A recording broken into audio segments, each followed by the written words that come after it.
Hello, this is Mrs. Nearing, and we're going to be talking about Unit 3, Investigation 1, things you need to be able to do for the quiz. And you want to look at the objectives here at the top. So the first couple things you want to be able to do is to basically use honk 1, 2, 3, 4 to draw a structural formula. And just to make sure we know what that means vocabulary-wise, the structural formula is, ooh, that's thick, is the one where you use lines to represent bonds. And honk 1, 2, 3, 4 tells you the number of bonds or lines that each of those atoms should have. So hydrogen will end up with 1 bond, oxygen will end up with 2, nitrogen will end up with 3, carbon will end up with 4. So a structural formula might look like this, where you have a carbon connected to 4 hydrogens. So that is a structural formula using lines. You want to be able to draw different isomers for a given molecule. An isomer is something that has the same molecular formula but attached differently. So an example of two different isomers might be if you had this example where you had 2 carbons, 6 H's, so it's C2H6O, so 2 carbons, 6 H's, and an O. You might have the O in between the 2 carbons, or you might have the O at the end. So you might have 2 carbons together and then an O. These two molecules are isomers of each other because they have the same atoms in them. They all have 2 carbons, 6 hydrogens, and 1 oxygen, but they are attached differently, so they are going to have different properties. And we saw that in the Shape Matters lab, where maleic and fumaric acid had the same atoms in them, but they had slightly different properties that we tested in the lab. Okay, so that connects right here. So things with the same chemical formula can have different properties if they are isomers. So these right here are isomers. You want to be able to fix a structural formula. So you might draw a structural formula from scratch or fix an incorrect one that's given to you. Molecular formula and structural formula. So vocabulary here, the molecular formula would be something like this, CH4. The structural formula would show the bonds. So molecular formula tells you what atoms are in the molecule and how many. The structural formula shows you how they are attached. Then we also have the Lewis dot symbols, which would show the bonds using electrons. So the Lewis dot symbol for the same molecule would look like this. I would show that there are 2 electrons in every bond. Okay. So and there's some more things here with Lewis dot structures. And let's scroll down and look at some sample problems so we can talk about these. So problem number 1, you want to be able to draw the Lewis symbol and identify how many bonds the atom will form. So the key thing is the Lewis symbol shows, in the Lewis symbol we use dots to represent valence electrons. So what you want to do is you want to look up on your periodic table and you see bromine. Bromine is Br, and you want to look at what column it's in. And bromine is in column 7A on the periodic table.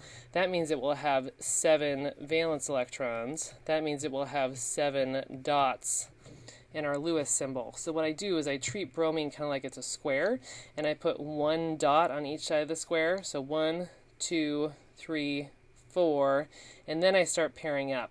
5, 6, 7. So I kind of work my way around the square until I've added the right number of dots. And I figure out the number of dots by looking at what column it's in on the periodic table.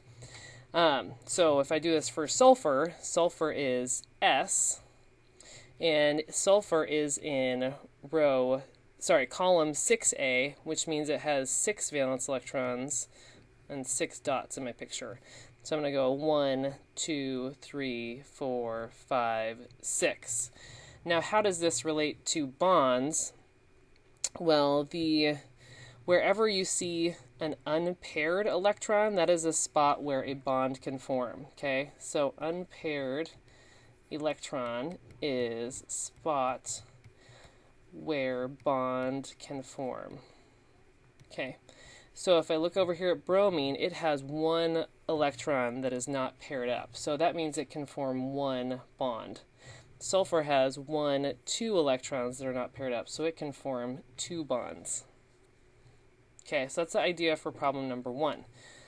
Looking down here at problem number 2, we want to look at how does this fit with molecules? So how does this work when these things bond together? So we want to look at how a molecule of PBr3 would form. So let's draw the Lewis symbols for the individual atoms. So phosphorus is in column, whoops, it numbered for me, is in column 5A, which means it's going to have 5 dots around it. So it's going to have 1, 2, 3, 4, 5 dots. So it looks like phosphorus has 3 unpaired electrons, which means it can form 3 bonds. So each of these unpaired electrons are spots where a bond can form. And then we've got bromine. Let's draw that in a different color. So bromine, oh, that didn't work. Okay, bromine has 7 dots around it because it's in 7A. So 1, 2, 3, 4, 5, 6, 7. And I've got 3 of these bromines that are all going to look the same.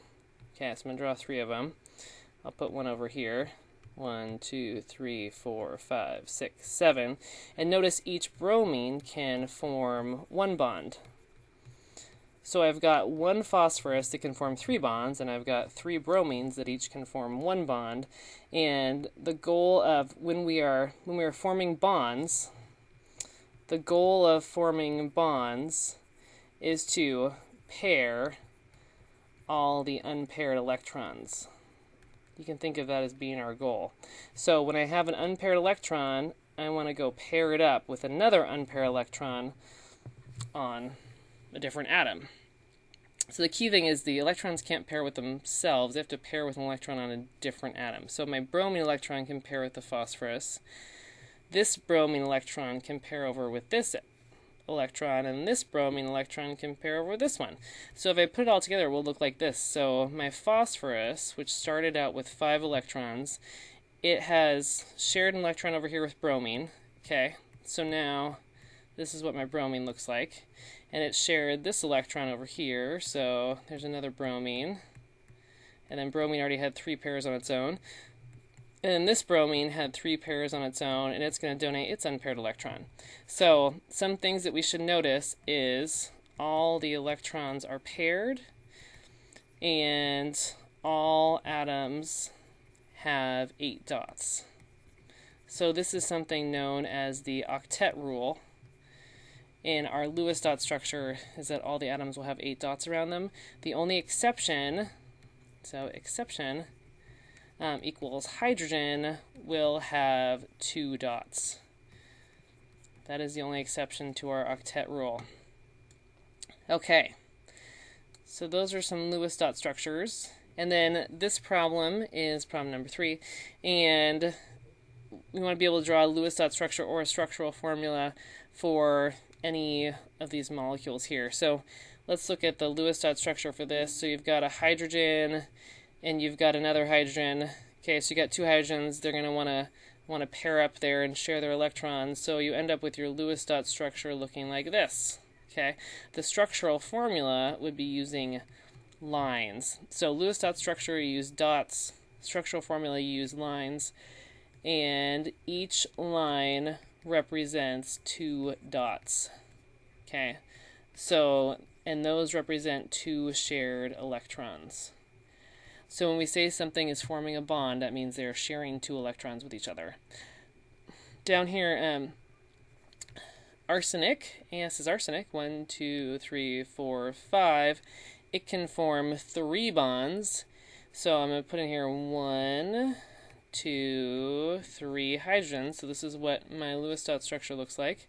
The structural formula, I am going to use lines instead of dots for my bonds there. Okay, so that's how this type of problem works. Scrolling down here, you want to think about isomers. Okay, and here we're asked to draw the structural formulas, so we can just use the ones with lines. And when we're drawing a formula, if there's lots of atoms involved, it's best to put the ones that can form the most bonds in the middle. So like we know from or honk 1, 2, 3, 4, that carbon can form 4 bonds, and that, whoops, oh, I did that, and hydrogen can form 1 bond. And if you look at your Lewis dot structure for chlorine, 1, 2, 3, 4, 5, 6, 7, you'll see it can only form 1 bond. So what we want to do is we want to start with like the carbons in the middle, because they can attach to the most things. So I've got 2 carbons, I'm going to put them in the middle, and then I've got 4 hydrogens, 1, 2, 3, 4, and then 2 chlorines. So you want to check to see if this is reasonable. So my carbon is forming 4 bonds, so that looks good. My hydrogen is forming 1 bond, that looks good. And we know from the Lewis dot structure that my chlorine also wants to form 1 bond, because it only had 1 unpaired electron in its diagram. So this looks good as far as the structure.